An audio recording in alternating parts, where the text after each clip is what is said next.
मैं इसलिए कहता हूं बेटियों, कभी सर से दुपट्टा उतरने लगे ना तो मगरिबी तहजीब पे मत जाना, फैशन के नाम पे बिगड़ने की कोशिश मत करना। जब सर का दुपट्टा सरक के कंधे पे आए ना तो आमीना के लाल का एहसान याद करना, आमीना के लाल का एहसान।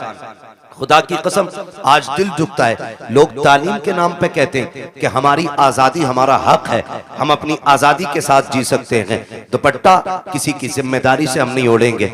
मैं कहता हूं खुदा की कसम, जो बेटियां ये समझती हैं ना कि दुपट्टा उतारने में इज्जत है, तारीख पढ़ के देख लो, औरत जितना छुप के रहती है उतनी इज्जतदार रहती है, जितना खुल के रहती है उतना ज्यादा जलील रहा करती है। चैलेंज है हमारा, जाओ दुनिया घूम के आ जाओ। और सच्ची बात बताऊं, ये जो खड़े रहते हैं ना, जो इस्लाम के खिलाफ बकवास करते हैं, इस्लाम ने मुसलमानों ने औरतों को कैद में डाल दिया और पर्दा दे करके उन्हें फांसी दे दी, उनका ऐसा कर दिया। मेरा चैलेंज है, ये भी जब निकाह करने चलते हैं ना, शादी करने, इन्हें भी शरीफ बच्ची चाहिए होती है, इन्हें भी शरीफ बच्ची चाहिए होती है। और शराफत की सबसे बड़ी पहचान यह है कि बच्ची की नजरों में हया होना चाहिए। यह सबसे बड़ी पहचान शराफत की है कि उसकी नजरों में हया होनी चाहिए। कितना बड़ा दाग लगाने की कोशिश की जाती है कि इस्लाम ने औरत को पर्दे में डाल के ना उसकी जिंदगी को लिमिटेड कर दिया, उसके अधिकार, उसके हुकूक छीन लिए, और ये कहते हैं कि औरत का बराबर हक है मर्द के साथ।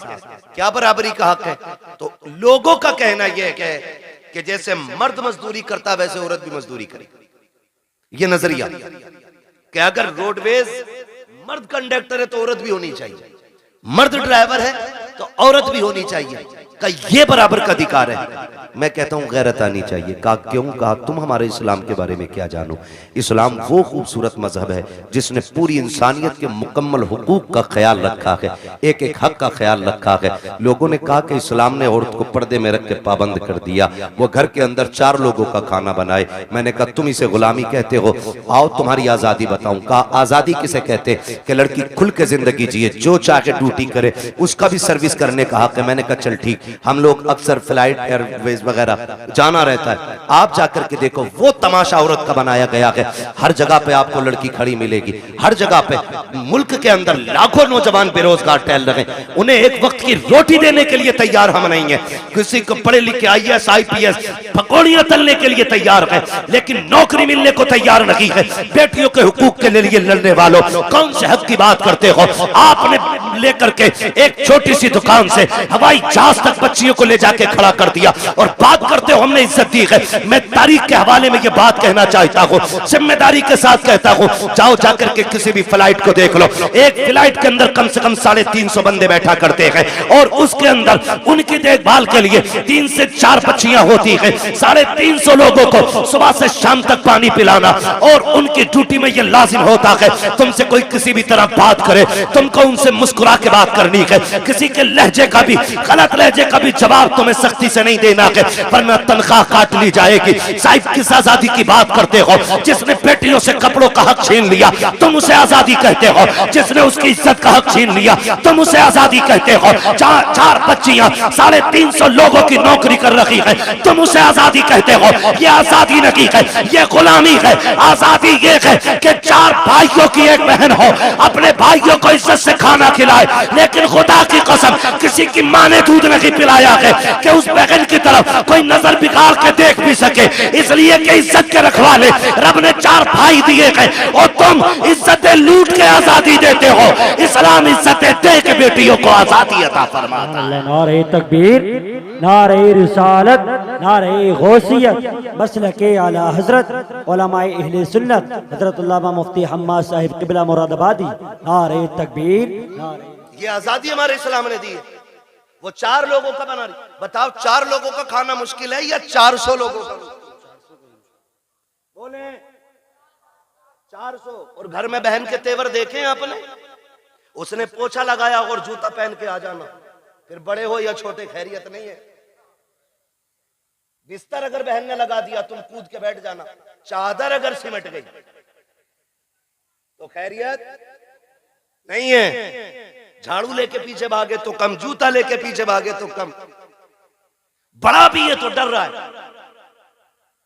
क्योंकि उसने सफाई की। तो मैं ये कहना चाहता हूं ये इज्जत हमारे इस्लाम ने दी। ये इज्जत हमारा मजहब देता है। लेकिन दिल के पपोले जल उठे सीने के दाग से, इस घर को आग लग गई घर के चिराग से। किसके लिए रोए हम?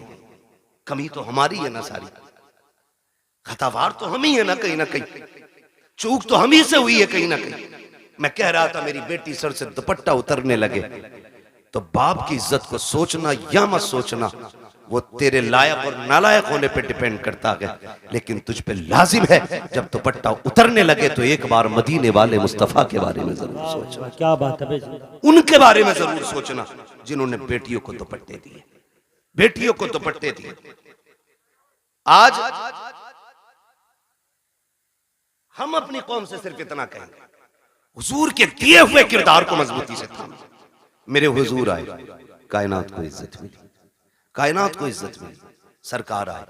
और खुदा की कसम मैं ये नहीं कहूंगा, मैं तो हर कलमा पढ़ने वाले से कहता हूं कि सारे ही हुजूर के नाम का झंडा लगाओ, सारे ही हुजूर के नाम का। लेकिन करना क्या है?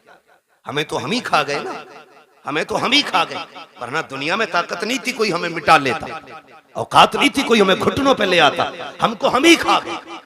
फिर कबंदी है कहीं और कहीं जाते हैं, क्या जमाने में पनपने की यही बातें? ये डॉक्टर इकबाल ने बहुत पहले कहा था। एक कलमा पढ़ने वाला झंडा लगाता है तो दूसरा कलमा पढ़ने वाला क्या कहता है? ये शिरक है। इससे शिरक भी आज तक कहना नहीं है। छोटे भाई का पजामा बड़े भाई का कुर्ता, आके कह रहा शिरक। क्या शिरक है? कि झंडा नहीं लगना चाहिए। क्यों भाई? कि हुजूर के जमाने में झंडे नहीं लगे। वो गैरत कर भाई, पढ़ के किधर आए? हुजूर आए तो जिब्रील 3 झंडे लेके आए, 3 झंडे लेके आए। मैं झंडों पे भी बात करूंगा, लेकिन मैं समझाना चाहता हूं यहां किसी भी बिरादरी का बंदा बैठा है, मैं कहता हूं बिरादरी रख के हुजूर का गुलाम बन के सुने। हुजूर आए, झंडा किसी ने लगा दिया, पेट में दर्द क्यों? ओ भाई किसी झंडे पे पंजा लगा है, कौन सी पार्टी का झंडा है? बोले। यहां क्यों नहीं बोल रहे? जिसके घर में चूहे अजान दे रहे वो भी दुकान पे बैठ के देश चलाता है। हाँ, बीवी ने नमक मंगाया था, पैसे नहीं थे, लेकिन आके दुकान पे टांग रख के बीड़ी लगा के कह रहा किसकी बन रही है? अगर किसी जान पहचान के ने कह दिया फला की बन रही है, कह रहा चुप कर, 70 उसकी आ रही है। जिनसे घर नहीं चलता वो देश चलाने की बातें बैठ जाते। बताइए जरा, इतनी तो पहचान होगी। पंजा लगा तो किसका झंडा? जोर से ये बच्चे बोल रहे हैं, बड़े बड़ो गैरत करो, किसका झंडा? और साइकिल देखी तो मैं प्रचार नहीं कर रहा हूं इलेक्शन का, मैं कुछ बताना चाहता हूं कुछ। किसका? हाँ, यही ना, बच्चों को तुमसे ज्यादा नॉलेज होनी चाहिए। साइकिल किसका निशान बना? अच्छा, हाथी लगा देख लिया तो बसपा, और अगर फूल बना देखा तो बीजेपी। अच्छा, किसी के मकान पे ये झंडा अगर लगा है, समझो है ना, ये झंडा अगर लगा है तो जिस पार्टी का झंडा होगा देखने वाला समझ जाएगा कि जिसका झंडा उसी का बंदा है ना। यही होता है क्या नहीं? मिसाल के तो बस अब समझे, इस बात से मैं समझाना चाहता। झंडे से एतराज क्यों? हर पार्टी का अलग झंडा, हर कौम का अलग झंडा, हर मजहब का अलग झंडा है। अब जरा सोचिए, साइकिल देखी समाजवादी का कहलाया, पंजा देखा कांग्रेस का कहलाया, हाथी देखा बसपा वाला कहलाया, कमल देखा बीजेपी वाला कहलाया। अगर विलादत का झंडा देखेगा तो कोई मोहम्मदी नहीं कहलाएगा।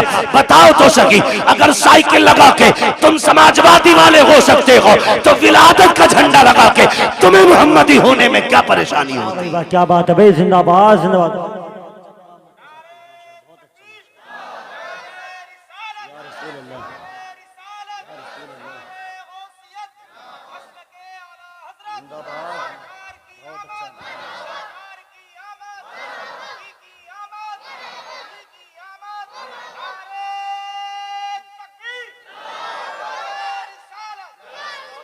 वो भाई तो हमारे झंडे लगे, टोपी ओढ़ के मस्जिद से निकल के कह रहे हाथ में तस्बीह है। अजीब मक्कार लोग हैं, तस्बीह भी नहीं रुकती, जीभ भी नहीं रुकती। जिक्र कौन कर रहा है? किधर हो रहा भाई? बराबर कह कहिए शेरा कहिए, उसके जमाने में नहीं तो यो बराबर चल रही। या तो तू झूठा या तेरी तस्वीर झूठी।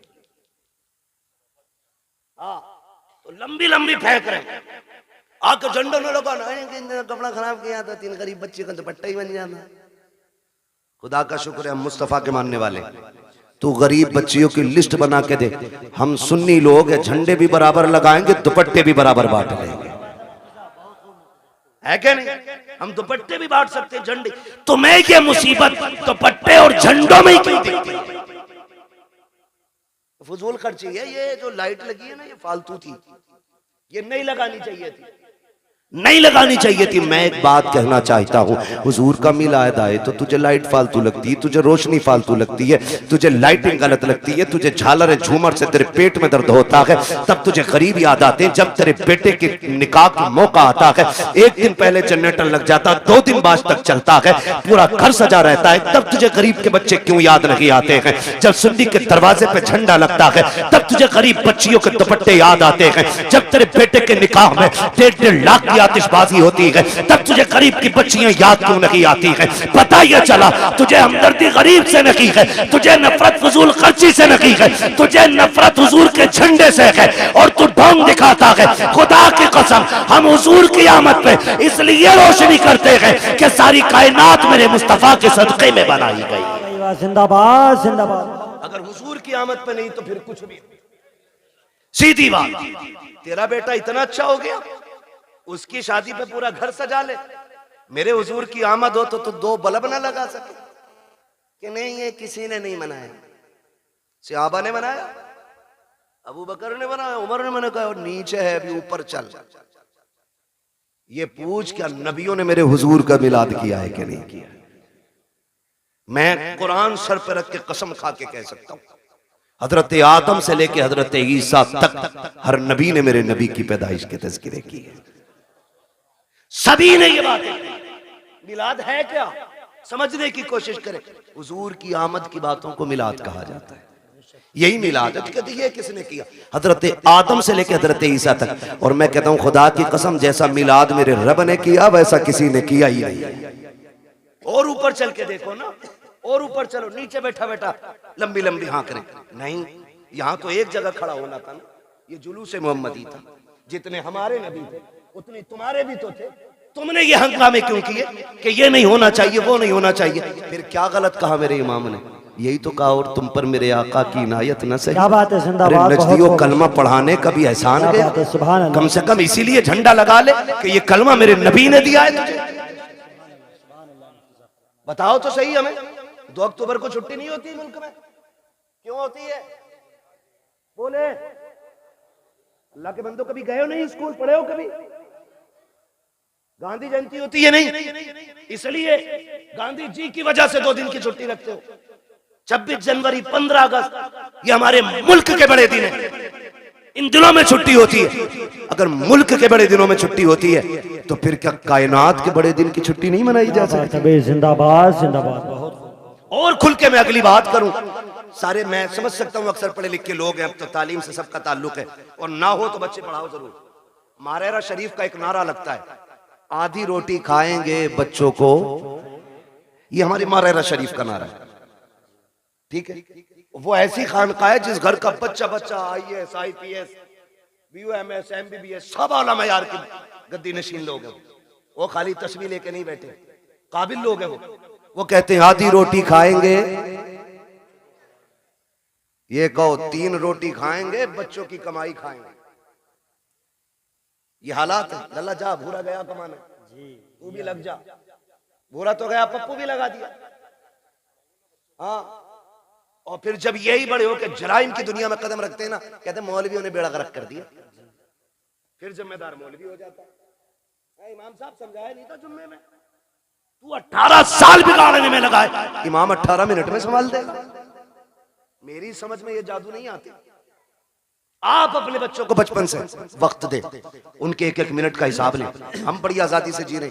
मैं चैलेंज के साथ कहता हूं, सबसे ज्यादा रात को जागने वाली हमारी कौम है, और सुबह को सबसे देर तक सोने वाली हमारी कौम। पूरा हिंदुस्तान का सर्वे कर लो, जबकि सबसे पहले हमारी कौम को उठना था। हम लोग रातों रात के मुसाफिर हैं। जब हम रात में जाते हैं ना, अगर 11 बजे भी चौक में लोग बैठे, हम समझ जाते हैं मुसलमानों का गांव है। हाँ, और अगर 4 बजे अगर लोग ना रोड पे निकल मिल जाएं ढूंढ दौड़ते हुए, हम समझ जाते हैं ये गैर मुस्लिमों का गांव, क्योंकि हमारी कौम तो 11 बजे उठेगी ना, क्योंकि 2 बजे तक तो पबजी खेला होगा मेहनत से, उसमें अब्बा का नाम रोशन करना है। 11 बजे उठेगा, 11 बजे आंखें में चल के जाके दुकान का शटर खोले, एक गिराहक नहीं आता शाम तक, कह रहा डोरी दे दो, गिराहक नहीं आया, बरकत तो मनहूस तू खा गया। मेरे नबी ने कहा था, या अल्लाह मेरी उम्मत के सुबह के वक्त में बरकत अता फरमा। मैं चैलेंज के साथ कहता हूं, सुबह ईशा पढ़ के, रात को ईशा पढ़ के सो जाओ, फजर उठ के पढ़ लो, और उठने के बाद थोड़ा कुरान पढ़ो, थोड़ी सी आप वजीफा पढ़ लो, और उसके बाद उठ के सीधे दुकान पे चले जाओ। तुम 10 बजे का इंतजार मत करो, तुम 10 से पहले पहले दुकान खोलो, जब तक लोग दुकान पे पहुंचेंगे अल्लाह तेरी झोली में तेरी रोजी डाल चुका होगा। तरीका ही हमारे गलत है, तरीका ही हमारे गलत है। शिकारी भी शिकार करने जाते, रात भर आंखें फोड़ते, तब जाके शिकार मिलता है, दुकान पे 12 बजे जा रहे हैं, तो बदले अपने रवैये। तो ये हमारी कौम की कंडीशन है, सबसे बाद में सोना और सबसे बाद में उठना। बुरा ना मानिएगा, एक से कहने लगे साहब बच्चे को नहीं डांटते आप, उसने पता क्या कहा, क्या वो सुनता ही नहीं, तुम बात करियो। हमने कल अल्लाह क्यों 2 बजे तक पबजी खेल रहा, कई पागल हो गए, तो कह रहा 1 बजे तक तो मेरे अब्बा भी चलाते मोबाइल। अब बताओ सुधरेगी ऐसे कौन? एक कहावत है बड़े बूढ़ों की, खरबूजे को देख के खरबूजा खरबूजा रंग बदलता है। तो ऐसे हालात बनाओ आप कि आपके बच्चे एक दूसरे को देख के पढ़ें, आगे बढ़े। एक कह रहा पबजी में तू कहां पहुंच गया, तो बता रहा मैं वहां पहुंच गया, तो अपना आप और उससे आगे जा रहे। गलत नहीं कह रहा हूं, 9-9 साल के इतना बड़ा मोबाइल लिए नाली पे मिलेंगे बैठे हुए, नाली पे, भाई इसको उधर घुमा दो थोड़ा सा, इसकी हवा नुकसान दे रही है। नाली पे बैठे मिलेंगे मेरी कौम के नौजवान, नालियों पे बैठे नहीं क्यों मरे? पढ़िए, आगे बढ़िए। उसके बाद कहते अरे नेताओं ने बेड़ा गर्क कर दिया, इनसे बारिश नहीं करी, मेरी तो नौकरी लग रही थी, मैं तो डॉक्टर बन जाता, मास्टर बन जाता। जो कौम घूस दे के पास होती है ना, वो कभी कामयाब नहीं हुआ करती है। मेहनत करो, खुद एड़ियां रगड़ो, और जो एड़ियां तुम्हारी रगड़ी जाएंगी, जो उससे पानी निकलेगा, खुदा की कसम वो चश्मा तुम्हारी आखिरी सांस तक चलता रहेगा। गलती तुमने ये की है, दूसरे के कंधों पे चले हो। काश अपनी जिम्मेदारी लेके आगे बढ़ते, खुद मेहनत करते। अगर तुम्हारे अंदर काबिलियत होती, किसी की मां ने दूध नहीं पिलाया था, तुमसे हक छीन लेता, जो हकदार होता है उसे हक हर हाल में मिल के रहा करता। सुभान अल्लाह, नारे तकबीर, नारे रिसालत, मसलके आला हजरत, नारे तकबीर। पढ़ोगे इंशाअल्लाह? कितनी जोर से इंशाअल्लाह कह रहे हो, अल्लाह तुम्हारी इंशाअल्लाह में बरकत दे दे। हाँ तो भैया देखो, सीधी सी बात है, मैं आपको एक बता दूं, सुनना बहुत गौर से मेरी बात। एक है कानून कुदरत और एक है कानून फितरत। दोनों चीजें याद रखना। कानून कुदरत में माफी है, कानून फितरत में माफी नहीं। कानून कुदरत यह है कि तुमसे गुनाह हो गया है, एक दिन मुसल्ला बिछा के रो दो रब के आगे। वह इतना बड़ा कादिर मुतलक है, तेरी पूरी जिंदगी के गुनाह एक लम्हे में माफ कर सकता है। यह है कानून कुदरत। लेकिन एक है फितरत। वो क्या है? कानून फितरत यह है कि ट्रेन आ रही है 120 की स्पीड से और तुम यूं खड़े हो जाओ कि अल्लाह चाहेगा तभी मरेंगे, नहीं चाहेगा नहीं मरेंगे। वो आई और छींचड़े बखेड़ गई, फिर कहने लगो अल्लाह ऐसे ही चाह रहा था। ये फितरत है। आप स्पीड वाली गाड़ी के आगे खड़े होगे तो नुकसान पहुंचेगा। आप भरे दरिया में हाथ पैर बांध के डाल दो किसी को, और फिर कहो भाई कुदरत के ऊपर छोड़ दिया हमने। किसी को डेग में बंद करके पानी भर के नीचे से आग लगा दो और कहो जी कुदरत है, मरेगा मर जाएगा, बचेगा बच जाएगा। तो फितरत क्या है? बचना नहीं है ना, तो ये फितरत है। इसी तरह फितरत का ये भी कानून है, जो पढ़ेगा वो आगे बढ़ेगा, वरना आने वाले दौर में अनपढ़ों से नाली भी साफ नहीं कराई जाएगी। बिजनेस तो छोड़ो, बहुत बड़ी बात है, नालियां नहीं साफ करते और भीख भी नहीं मिलेगी। हालात इतने बदल गए। बब्बू भाई एक आया गाड़ी के पास, कहने लगा देखो, मैंने कहा टूटे नहीं है, QR कोड निकाला, कह रहा इस पे कर दो। ये भिखारियों ने तरक्की की है और हमने, अब्बा पे 18 थी, अल्लाह ने किस्मत से 3 बेटे दे दिए, 6-6 बीघे रह गई।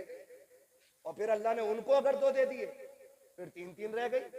और अगर उनके 2 हो गए, आगे रोड पे। ये कंडीशन है। बढ़ो, आगे बढ़ो। भीख में तुम्हें कुछ नहीं मिलने वाला। हक के लिए लड़ना पड़ता है, लड़ना पड़ता है। और तुम्हारी क़ियादत नेता नगरी, अल्लाह तुम्हें सलामत रखे। लाल रुमाल डाल के ना ऐसा बना फिर रहा मंत्री, चले जाइए थाने को। थाने वालों ने सबसे ज्यादा उसे ही कूटा। उसे पता है ना ये खाली 4 लोगों का ही नेता। ये भी जानते हैं जिसके पीछे 4000 आदमी होंगे उसको इज्जत मिलेगी, जिसके पीछे 4 आदमी होंगे उसे इज्जत नहीं मिलनी। तो 4 का ना बन, 4000 का बन। क़यादत कर, मजबूत कर, चोली और आंख में चोली खत्म कर, शान का कायद बन। कायद देखना है तो देख मेरे नबी के उमर को। जब कुर्सी पे बैठा तो शेर बकरी भी एक जगह खड़ी। पावर ये आपकी अपने अखलाक की बुनियाद पर पैदा होगा। आप जो है ना थोड़ा सा बदलें अपने आप को। हर 4 आदमियों में तो एक नेता है, हर 4 आदमियों में। कहां है भाई? कह रहे वो नेताजी बताएंगे। कौन है नेताजी? अरे इनके बड़े भैया। और उनके चचा के घर गए, कहां है तुम्हारे बेटे? है ना वो नेताजी के साथ गए, पता चला उनका भी बड़ा वाला नेताजी है। उनके ताऊ के घर गए, कहा कि उनके भी एक बड़ा नेताजी है। ये क्या कर रहे हो भाई? तो बदले अपनी रविश और सोच। डॉक्टर इकबाल ने कहा था कि मोहम्मद से वफा तूने तो हम तेरे, ये जहां चीज है क्या लो कलम तेरे। आप पढ़ेंगे ना तो आपको मालूम होगा ना आपकी पावर क्या है, आपकी ताकत क्या है। हम कभी जीतने के लिए अक्सर लड़ते नहीं इलेक्शन, हम हराने के लिए ज्यादा लड़ते। ये कह रहा, हम तो खैर जानते नहीं इस मामले में ज्यादा, और अपना जो है ना कुछ ज्यादा वो रहता भी नहीं, ज्यादा बाहर ही रहते। मैं पता ही नहीं कब इलेक्शन कौन सा हो जाता। लेकिन ये कह रहे, बब्बू के अब्बा कह रहे इसे जरूर हरवाना आपके। ये हमारी कौम के हालात है, समझ रहे हैं ना? इसे जरूर हरवाना। ये मैंने मिसाल के तौर पे नाम लिया, सच्ची ना लेना। मैं सिर्फ बताना चाहता हूं कि लोगों की ये सोच है, तुम आप हराने के लिए क्यों, जीत के लिए आगे क्यों नहीं बढ़ते? जीत के लिए आगे बढ़ो, अपना हक हासिल करो। आपका एक नुमाइंदा अगर बीच चौराहे पे खड़ा हो जाए, कहते जो ये कहे वो हम कहेंगे, खुदा की कसम औकात नहीं है किसी की। अगर SSP भी आके तेरे गांव के जेब कतरे को ले जाए, खुदा की कसम ये जो घरों में आग लगती है या तो तेरी लगाई है या मेरी लगाई है। आज भी वक्त है, इत्तेफाक पैदा कर लो, एक जगह खड़े हो जाओ। किसी की मां ने दूध नहीं पिलाया है, कोई तुम्हारा बाल बेका भी करके दिखा। क्या बात है भाई, जिंदाबाद जिंदाबाद। यही सोच मेरे नबी ने तुम्हें दी। बट गए कितने सारे, इतने बढ़ गए। एक ही घर के अंदर ना 2 पार्टी हैं। अब्बा किसी को वोट दे रहा, बेटा किसी को दे रहा, बीवी तीसरी पार्टी में। हाँ, खुदा की मिला ना विसाले सनम ना इधर के रहे ना। तो ऐसा मसला भाई, मैं प्रचार नहीं, मैं सिर्फ आपकी सफों में प्यार पैदा करना चाहता हूं। इसकी वजह से नफरतें पैदा नहीं होनी चाहिए। हाँ, इलेक्शन कोई हारे कोई जीते, छुट्टी इमाम साहब की ना, कुछ नहीं। मस्जिद मस्जिद है, ये अल्लाह का घर है। आके कह रहे निकालो, क्योंकि पिछले जुमे में मुझे सुनवाई आई थी, इन्होंने कही थी कलुआ कोई दियो सारे वोट। इमाम को पता ही नहीं कलुआ कौन था, वो छुट्टी हुई ना। हमारा दीन है, हम अपने दीन को खालिस रखें। मस्जिद में आए, इमाम से कहें वो तरीका बता जिस तरीके से मेरा नबी खाना खाता है, वो तरीका बताओ जिस तरीके से मेरा नबी पानी पीता है। हम इसीलिए तो हुजूर का मिलाद मनाते हैं, क्योंकि हुजूर आए तो खुदा की रहमतें बरसने लग गई, हुजूर आए तो कायनात मुस्कुराने लग गई। और हुजूर का मिलाद तो सबसे पहले मेरे रब ने ऐलान किया। हुजूर की विलादत की खुशखबरियाँ कायनात में मेरे रब ने फैलाई हैं। आप तारीख का ये बाब पलट करके देखिए, हर बंदा ये सोचता, मैं आपको समझाना चाहता हूँ, खुदारा सुने बहुत गौर से।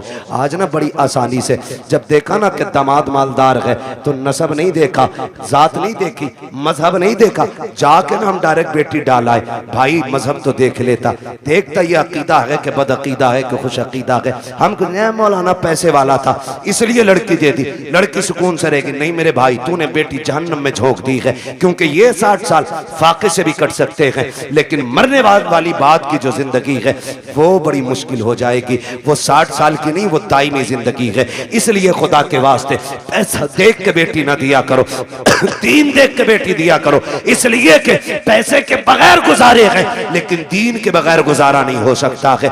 आज मेरी कौम कितनी आसानी से बर्बादी के दहाने पर है, हम आपस में बर्बाद होते जा रहे हैं। हुजूर से सच्चा प्यार क्यों नहीं करते हो? कई बार हमें भी कमेंट किया जाता है, मौलाना वहाबियों ने क्या बिगाड़ा है। मैं कहता हूं खुदा की कसम, जितनी जमीन हमारे बाप की कल थी उतनी आज भी है और उतनी कल भी रहेगी इंशाअल्लाह। हमारी न किसी ने छीनी है, न हमने किसी वहाबी से छीनी है, न किसी वहाबी ने हमारी मैंड काटी है। कहा झगड़ा किस बात का है? मैंने कहा झगड़ा सिर्फ इतना है, ये बेगैरत ये कहते हैं कि नबी के माँ बाप जहन्नमी है माज़अल्लाह। मुझे ये बताओ, जिसकी गोद में ऐसा शहजादा आया हो, जिसके सदके में रब ने जन्नत बनाई है, उस माँ को जहन्नम में कैसे डाला जा सकता है? हमारा झगड़ा तो इस बात का है, इन्होंने नबी के माँ बाप को जहन्नमी कहा। सुनो, हमारे बाप को कोई गाली दे हम बर्दाश्त कर सकते हैं, खानदान को कोई गाली दे हम गवारा करेंगे, मेरे नबी को कोई गाली दे ये गवारा नहीं किया जाएगा। उनके माँ बाप को कोई बुरा भला कहे ये गवारा नहीं किया जाएगा, इसलिए कि हमारा ईमान ये है, जमीनो जमा तुम्हारे लिए, मकीनो मका तुम्हारे लिए, चुनीनो चुना तुम्हारे लिए, बने दो जहां तुम्हारे लिए, हम आए यहाँ तुम्हारे लिए, उठे भी वहां तुम्हारे लिए। तो भाई नारे तकबीर, नारे रिसालत, नारे गौसियत, मसलके आला हजरत हजरत अल्लामा मुफ्ती हम्माद साहिब किबला, नारे तकबीर, नारे। ये हमारा नजरिया भाई, हमारा कोई झगड़ा नहीं, सिर्फ इतना झगड़ा नबी के माँ बाप को जहन्नमी कहते। वो खुद मेरे नबी क्या फरमाते? आका फरमाते, लोगों आदम से लेके अब्दुल्लाह तक जितने पुश्तों में मेरा नूर गया वो सारे शान वाले लोग थे। जितने रहमों से मैं गुजरता रहा वो सारे रहम अजमतों वाले। मेरे नबी ने गोया बताया कि मेरे नसब में जितने मर्द और औरतें आती हैं अल्लाह ने सबको इज्जत वाला बनाया है। ये मेरे नबी का ऐलान है। और खुदा की कसम, मेरे महबूब का नूर देखे, अल्लाह ने महबूब के नूर को बनाने के बाद ज़मीन व आसमान, जन्नत दोज़ख बनाए। फिर तख्लीक इंसानियत का जो मसला आया है ना, जो मसला आया है, हजरत आदम को सबसे पहले रब ने बनाया। किसको बनाया? जोर से। हजरत आदम का पुतला बनाया गया। जब वजूद तैयार हो गया, उनका वजूद तैयार, लोग कहते हैं कि इंसान पहले बंदर था। अजीब तहकीक के लिए घूम रहा है, जो बंदर की औलाद है वो बंदर कह रहे हैं अपने आप। हम तो आदम की औलाद है इसलिए आदमी है। ठीक है जी, हजरत आदम को बनाया, पहला इंसान हजरत आदम बने। जब पुतला तैयार हो गया ना तो अल्लाह ने हुक्म दिया, रूह को जाओ अंदर चली जाओ। रूह अंदर गई ना, लौट आई। रब ने फरमाया वापस क्यों आ गई? उसने कहा इसलिए आ गई कि अंदर दिल नहीं लग रहा था।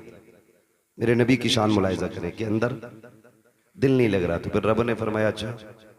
फिर रब ने महबूब के नूर को हजरत आदम के वजूद में रखा। फिर जब रूह को हुक्म दिया अब जा, रूह गई तो अब निकलने का नाम नहीं ले रही।